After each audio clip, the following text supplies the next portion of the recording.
A quick Ask Andrew moment. I am in the basement of a house. I'm in the basement of a house that has one method of exit, so it does not meet City of Toledo code for a basement bedroom. Additionally, our lease is very explicit that basements in Toledo flood. I will give you some examples of that. If you look down on this floor, do you see how there's like bulging going on? A lot of dimpling, delamination. This floor has been, and I expect will continue to get wet. The City of Toledo used to have combined sewer lines. They're still repairing and upgrading a whole series of them. But what happens is we get spring rains. You're going to get an inch of rain in an hour. Everything backs up, and then you get clear water, storm water being pushed back into the property. So that's just something you have to be very careful about. Now, this basement was interesting to me because it features a half bathroom and it features a room with some carpeting in it, right? You have a room with a heating duct in it.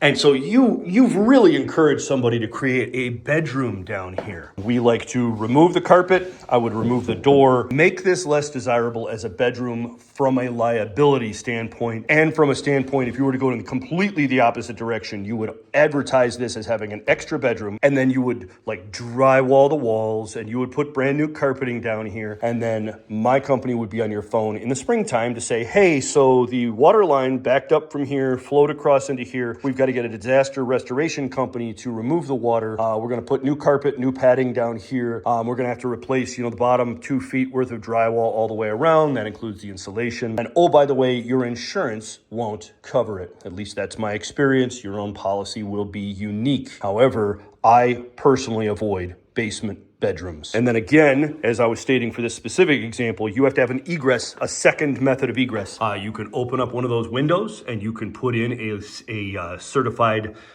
basement egress window, which also requires a 3 foot by 3 foot landing and then that ladder to get out. Like it's a very specific beast. You get to pull some city permits on those. While they're here, they can find more things. So my personal rule is try and stay off the city's radar to the max extent possible, but ultimately be very careful with basement bedrooms. This bathroom looks pretty okay, but you will find them where like the washer, the dryer, and the throne and the sink maybe, 10 feet down the wall will be just like floating in the middle of a basement. And then, nobody will have used them in a very long time. So in that case, I like to just cap off the toilet flange, remove the sink. This one may activate just fine. There's no reason not to keep it. It has its own door. It's okay. However, just keep in mind, you are encouraging somebody to live in that room. And so especially if we were to commit the advertisement that is on the public website, like on the public internet, that, hey, there's a basement bedroom, and then we have somebody get hurt down here because they don't have the method of egress, we could be liable for encouraging somebody to live in the basement. You want to avoid that for all intents and purposes, and then just be careful because when you upgrade a basement, you will get water down here. It's just a matter of fact over time, and that is basement bedrooms according to Andrew. Thanks.